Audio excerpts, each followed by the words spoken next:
Hi, Teresa. How you doing? Thank you for submitting your work in progress here. Let's go ahead and take a look.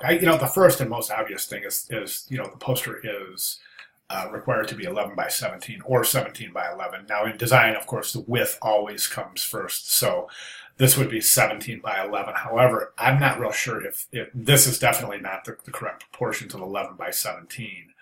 I'm sorry, or 17 by 11.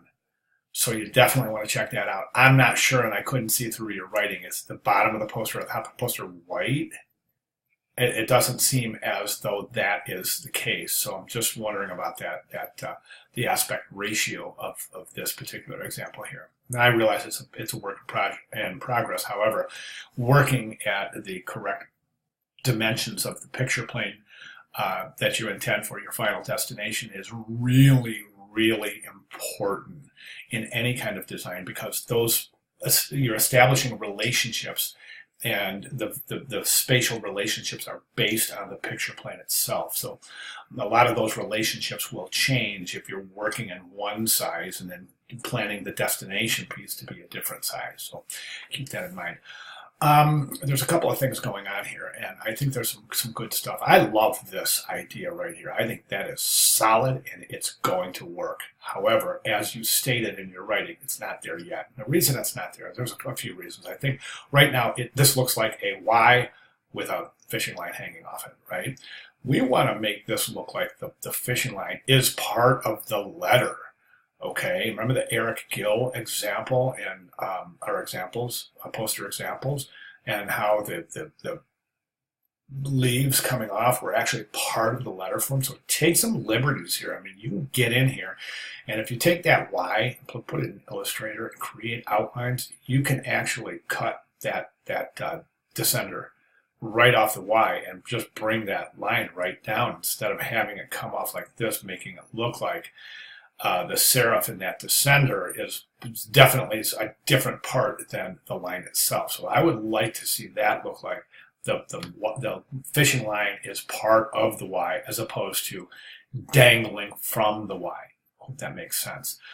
Ernest Hemingway, to hell with luck, I'll bring luck with me. I think that's an interesting quote. I think one of the things that's happening here is right now, one of the things I'm having a little bit of difficulty with is the spacing between Ernest and Hemingway. So via proximity, these are almost pointing to the fact that they're not related. And there's two things going on that are alluding to that fact. Number one is the distance between. Number two is the fact that this orange presumably is the same as this orange. However, based on the background color, it looks like a different color. And that's basic color theory. Colors behave based on the colors that surround them. So this Hemingway on a darker background is making this the dark blue background is making this seem a little bit muted, more so than the light background, which is creating.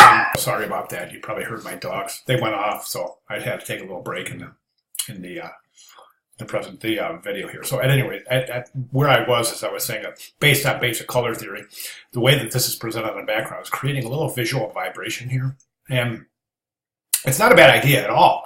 I mean, it's going to happen, and that's fine. To combat that and to make a deeper connection between this name and this name, you can do one of two things. And the first I would recommend is pulling Hemingway up. It's okay. It doesn't have to be submerged into water. It could be partially out of the water. I mean, the whale came out of the water several times in the book, remember, in Old Man and the Sea. So there's no reason the H can't breach that water. And I think that's going to create a nice connection between these two. Other than that, I think you're doing I think it's really actually very, very nicely done. So those are the things I would concentrate on. The picture plane being the correct aspect ratio, drawing a further connection between these two names right here, the first name Ernest, last name Hemingway. And then also the other thing that I'm seeing is that this is almost has another big separation here, pulling the quote away from the name, seemingly indicating to the viewer that they might not be heavily related. And I think that pulling this up here and placing the quote underneath Hemingway right here, reduce the size, is going to do two things. It's going to draw a further and more solid connection between the quote and the laureate. It's also going to do this. It's going to create some density up here.